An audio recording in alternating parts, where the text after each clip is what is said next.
নমস্কার। বাংলা সিরিয়াল সমাচারে সবাইকে অনেক অনেক স্বাগত জানিয়ে গঙ্গার আজকের পর্বের রিভিউ আমি শুরু করছি। শুরুতেই দেখা যাচ্ছে গঙ্গাকে তো ট্রেনিং দিচ্ছে অর্জুন, আর গঙ্গাও কিন্তু যথারীতি সফলতার দিকে এগোচ্ছে, মানে ট্রেনিংটা খুব ভালোভাবেই করছে। তাতে অর্জুন খুব খুশি হয়, বলছে খুব ভালো গঙ্গা, খুব ভালো, গুড জব, তুমি এইভাবেই চালিয়ে যাও। আমি বলছি তোমাকে, তুমি ঠিক পারবে, দেখবে তুমি একদিন ঠিক পারবে। মানুষ যদি মন থেকে কোনো কিছু চায় না, আর তাতে যদি সে মানে মানে সত্যিকারের পরিশ্রম করে মন থেকে যদি কোনো কিছু চায়, সে অবশ্যই সেটা পায়, দেখবে। তো এই কথা বলতে বলতে অর্জুন কিন্তু গঙ্গাও ধন্যবাদ জানায় যে আপনি যে এত কিছু করছেন আমার জন্য, দেখবেন আমি আপনার মুখ কোনোদিনই ছোট হতে দেবো না। তো এইসব কথাবার্তা বলতে বলতে অর্জুনের ফোন আসে, অর্জুন ওখান থেকে চলে যায়। গঙ্গা মনে মনে বলছে, উনি কি বলে গেলেন, মানুষ মন থেকে কোনো কিছু চাইলে সেটা পূর্ণ হয়, তার মানে উনিও আমাকে একদিন না একদিন ভালোবাসবেন। তারপর বলছে, গঙ্গা অপমানটা তুই ভুলে গেলি, এরকম ব্যাপার। এবার অর্জুন যখন গঙ্গাকে নিয়ে বাড়ি ফেরে, গঙ্গা উপরে যায়, তো অর্জুনের ফোন এসছে, তো কথাবার্তা বলছে, তখন ওখানে শালমলি আসে। কি ব্যাপার অর্জুন, তুমি এই সময় বাড়িতে? বলে, হ্যাঁ ওই গঙ্গাকে নিয়ে একটু প্র্যাকটিসে গেছিলাম। বলে, প্র্যাকটিসে? বাবা, কোথায় প্র্যাকটিস করাচ্ছ শুনি? বাপরে, তুমি সত্যি, তোমার এত দায়িত্ব অর্জুন, কেন নিজের দায়িত্বটাকে দ্বিগুণ করছো? তুমি গঙ্গাকেই প্র্যাকটিসে নিয়ে যাচ্ছ, ওকে তুমি বড় সাঁতারু করবে, কি বলছো তুমি বলো তো? শুধু শুধু কেন সময় নষ্ট করছো, এইভাবে বলছে। ওদিকে অর্জুনের মা আসে, বাড়িতে কি এসব সার্কাস চলছে এখন নাকি? সার্কাস?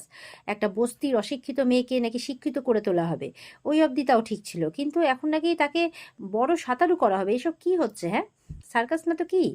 অর্জুন বলছে, কেন সার্কাস বলছো এটাকে মা? আমি শুধু ওকে নিজের পায়ে দাঁড় করাতে চাইছি, আর ও সাঁতার জানে, ওর মধ্যে তো একটা ট্যালেন্ট আছে। বলে, কিসের ট্যালেন্ট দেখলে তুমি ওর মধ্যে? হ্যাঁ, তুমি কি এখন ওকে অহনা সমতুল্য করে তুলবে নাকি? অর্জুন বলছে, দেখো মা, ও নিজের পায়ে দাঁড়াক, আমি এইটুকুই চাই, নিজের পায়ে দাঁড়াক, নিজের মতো করে জীবনটাকে গুছিয়ে নিক। তাছাড়া ওর কাছে আমি অনেক বড় ঋণে ঋণী। ও আমার প্রাণ বাঁচিয়েছে, আমি সেটা কোনো দিনই, প্রাণ থাকতে কোনো দিনই ভুলবো না। ও আমার প্রাণ বাঁচিয়েছে। একটা সময়ের জন্য তো আমি ভেবেই নিয়েছিলাম যে আমি খুনি, আমি দোষী, কিন্তু ও আমাকে সেই জায়গা থেকে বের করেছে। ও ও বলেছে যে না, আমি খুনি নই। আর আমি পুলিশ ফোর্সটাও তো ছেড়ে দিয়েছিলাম, ওর জন্যই তো আমি আবার পুলিশ ফোর্সেও ফিরতে পেরেছি। তো আমি এগুলো কোনোদিনই ভুলবো না, তাই আমি চাইছি যে আমি ওকে মানে নিজের পায়ে দাঁড় করাই, ওকে যোগ্য তৈরি করি। গঙ্গা সবটাই শুনছে আর অর্জুনের দিকে তাকিয়ে আছে। অর্জুনের মা অর্জুনের কথা সহ্য করতে না পেরে চলে যায়। শালমলি পেছন ছাড়ে না, বলছে, অর্জুন দেখো, বিয়ের পর থেকে আমি তোমাকে বন্ধুর মতোই মানি।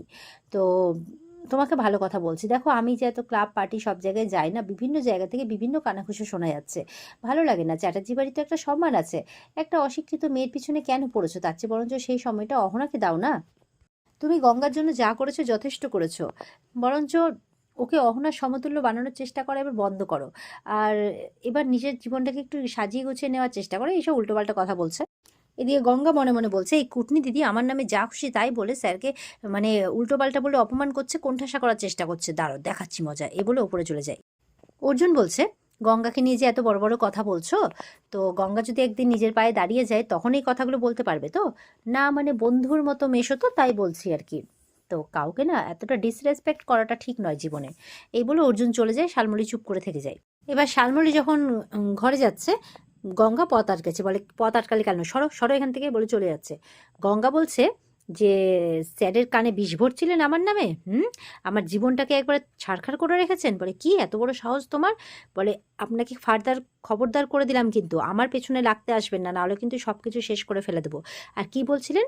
আমি পারবো না সাঁতার প্রতিযোগিতায় জিততে, বা আপনাকে এবার আমি বলে দিলাম, শুনে নিন, আমি কাল থেকে রোজ প্র্যাকটিস করব, আর এমন প্র্যাকটিস করব যে আপনাদের ওই অহনা ম্যাডামকে আমি হারিয়ে দেব। তখন তো শালমলি হাসছে, কি কি আছে তোমার শুনি, যে তুমি অহনার সাথে নিজেকে তুলনা করছো, কি আছে? গঙ্গা বলছে, কি আছে? জেদ। আর আমার জেদের সাথে আপনারা কেউ পেরে উঠবেন না। ছোটোর থেকে খাটনি খেটে বড় হয়েছে, সুতরাং আমার যা ক্ষমতা তা আপনাদের সুখের পায়রাদের নেই, ঠিক আছে? পালিশ করা তো আপনারা, আমি তো পালিশ করা নই আপনাদের মতো। সেই জন্য যখন রাগ উঠবে না, ভাঙচুর শুরু করে দেবো, আর হাতও উঠে যেতে পারে, এই জন্য খুব সাবধান কিন্তু। এই বলে চলে যায় গঙ্গা। আবার এই কথাটাও বলে যেতে যেতে, আপনার তো কিছু করার ক্ষমতা নেই, শুধু তো ওই অহনা ম্যাডামের সাথে মিশে কুটনিগিরিটা করে বেড়ান, তাই না? এর থেকে বেশি ক্ষমতা আপনার হবেও না। তো এই বলে গঙ্গা চলে যায়। আর তো শালমলির এমন খারাপ লাগে, বলছে, আমাকে আমাকে চোখ রাঙালো গঙ্গা, এত বড় সাহস ওর! হ্যাঁ, মেজো কাকি মেজো কাকি চিৎকার করতে করতে মেজো কাকির কাছে গেছে, গিয়ে বলছে, জানো কি হয়েছে জানো? ওই বস্তির মেয়েটা, অশিক্ষিত মেয়েটা আমাকে চোখ রাঙিয়েছে। বলছে আমাকে কুটনি বলছে, জানো আমাকে কুটনি বলছে, বলছে কাল থেকে রোজ প্র্যাকটিসে যাবে, রহনা সমতুল্য হয়ে উঠবে। আমি কিন্তু ওকে কালকে কিছুতেই প্র্যাকটিসে যেতে দেবো না, কিছুতেই না। আর অর্জুন সকাল সকাল বেরিয়ে যাবে, বুঝলে তো, কিছু একটা করতে হবে, আমি তো ব্যাঘ্রা দেবই। তুমি আছো তো আমার সাথে, তুমি আছো তো? অর্জুনের মা বলছে দেখো, সে তোমার যা করার করো, কিন্তু আমাকে এখন এসবে টেনো না। অর্জুনের বাবাকে সেমিনার থেকে ফিরতে দাও, তারপরে এর একটা হেস্তনেস্ত করে ছাড়বো, কিন্তু এখন আমার মন মেজাজ ভালো নিয়ে আমি বিরক্ত হয়ে আছি, আমাকে এখন এইসবে টেনো না। বলে না ঠিক আছে, কিন্তু আমি যা করব তুমি একটু সাপোর্ট করো, ডাইরেক্টলি না হলেও ইনডাইরেক্টলি তোমার সাপোর্টের তো প্রয়োজন আছে না, বলো। ঠিক আছে, আমি কিন্তু ব্যাঘ্রা দিবই, এই বলে চলে যায়। আর এদিকে অর্জুনের মা বলছে বাড়িটা আর বাড়ি নেই, মেটে গঙ্গার বস্তি হয়ে গেছে, পুরো পুরো কলতলার কালচার চলছে। আর ওদিকে দেখা যাচ্ছে শালমুলি একদম বাসন কোসনগুলো ইচ্ছে করে হলুদ টলুদ ফেলে নোংরা করে বেসিনের মধ্যে নামিয়েছে, আবার এক গাদা কাপড় নামিয়েছে, এগুলো বাহানায় আর কি আটকানোর চেষ্টা করছে, মানে করবে আর কি। এবার পরের দিন সকাল হয়ে গেছে, অর্জুন ডিউটিতে বেরিয়েছে। আর যাওয়ার সময় পিয়ালিকে বলে যায়, শোনো আমি আজকে ডিউটিতে বেরোচ্ছি, গঙ্গাকে বলো প্র্যাকটিস এরিয়াতে চলে যায়, আমি ফেরার পথে ওকে নিয়ে আসবো, ঠিক আছে? পিয়ালিদি বলছে ঠিক আছে। তো অর্জুন বেরিয়ে পড়ে, এবার গঙ্গা নেমে আসছে, প্র্যাকটিসে বেরোচ্ছে ব্যাগপত্র নিয়ে। তো এবার পিয়ালি বলেছে দাদাভাই কিন্তু সকাল সকাল ডিউটিতে বেরিয়ে পড়েছে, তোকে বলেছে প্র্যাকটিসে চলে যেতে, দাদাভাই ওখান থেকেই চলে যাবে। বলে আচ্ছা ঠিক আছে। এই বলে গঙ্গা যখন বেরোচ্ছে, এবার ওপর থেকে শালমুলি নেমে আসছে, ইস গঙ্গা তুমি কোথাও বেরোচ্ছ, আমার না মাইগ্রেনে ব্যথাটা আবার বেড়েছে জানো তো, বাবা মা তো নেই, দক্ষিণেশ্বরে গেছে। আর এদিকে মঙ্গলা বৃহস্পতি এরা কেউ আসবে না বলেছে, হঠাৎ করে ফোন করে বলছে আসবে না, জানো তো কি যে করি, অতগুলো কাজ, বাসন মাজা, ড্রাই ওয়াশ, কী যে করি বুঝতে পারছি না কিছু, একা পিয়ালি কি সব সামলাতে পারবে? গঙ্গা বলছে সে কি, দুজনেই আসেনি?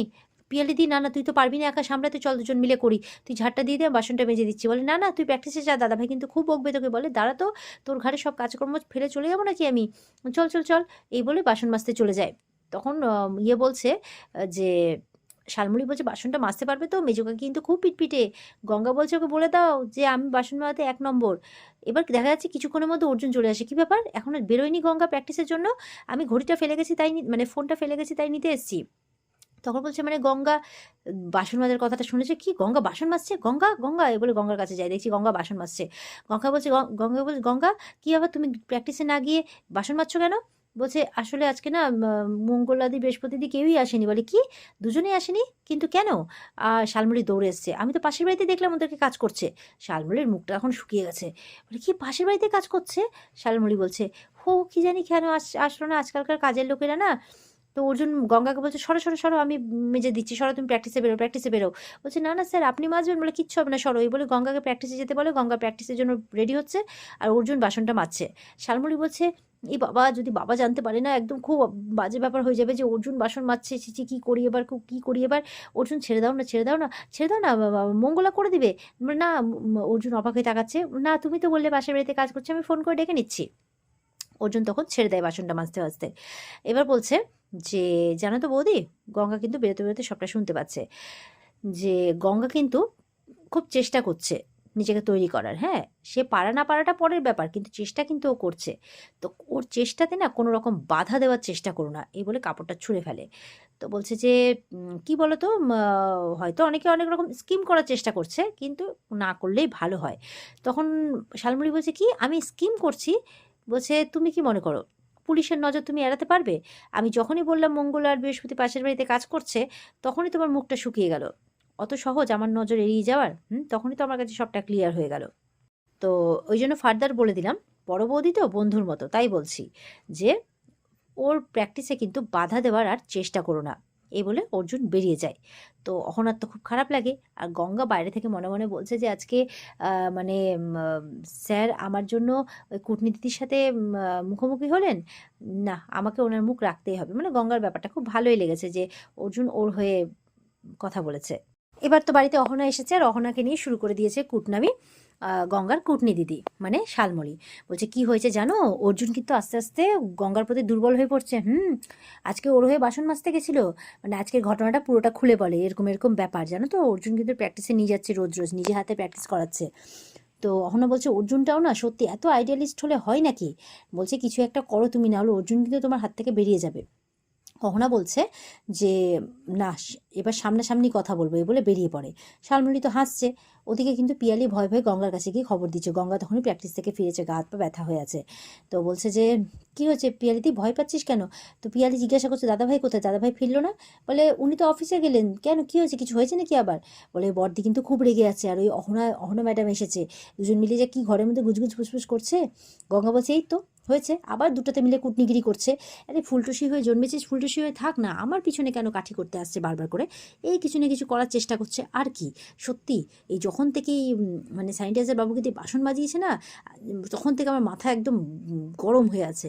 জানিস তো এই মঙ্গল আর বৃহস্পতির দিকে না এই বারণ করেছে কুটনি দিদি আমাকে হ্যারাস করার জন্য, জানিস তো।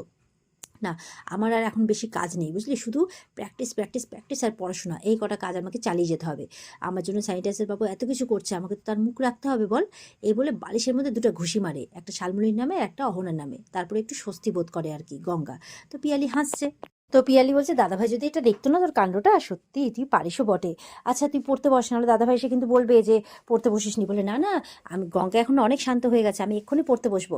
বলে আমি তোর জন্য টিফিনটা নিয়ে আসছি, এখন থেকে তুই রোজ হাফ বয়েল ডিম খাবি, দাদাভাই বলেছে। বলে কি, না না হাফ বয়েল খেলে আমার বমি করে দেবো, তুই আমাকে এক কাজ কর না, বেশি করে কাঁচা লঙ্কার কাছে পিস দিয়ে মামলেট করে দে। বলে মামলেট খাবি, ঠিক আছে দাদাভাইকে বলছি। বলে না না না, আচ্ছা ঠিক আছে ঠিক আছে, তুই যা দিবি তাই খেয়ে নেবো, হলো তো যা। এই বলে গঙ্গা পড়তে বসে যায়, পিয়ালি হাসতে হাসতে টিফিনটা আনতে চলে যায়। আর এখানেই কিন্তু আজকের পর্ব শেষ হয়ে যায়। তো এই ছিল আজকের পর্বের রিভিউ। ভালো লেগে থাকলে পর্বকে লাইক কমেন্ট করে জানাতে ভুলবে না, আর আমাদের সাথে জুড়তে চ্যানেলকে সাবস্ক্রাইব করতে ভুলবে না। দেখা হচ্ছে তোমাদের সাথে আগামীকালকে। সবাই খুব ভালো থাকবে। আজকের মতো পর্বের রিভিউ এই পর্যন্তই। বিস্তারিত দেখতে অবশ্যই স্টার জলসার পর্দায় চোখ রাখবে। টাটা।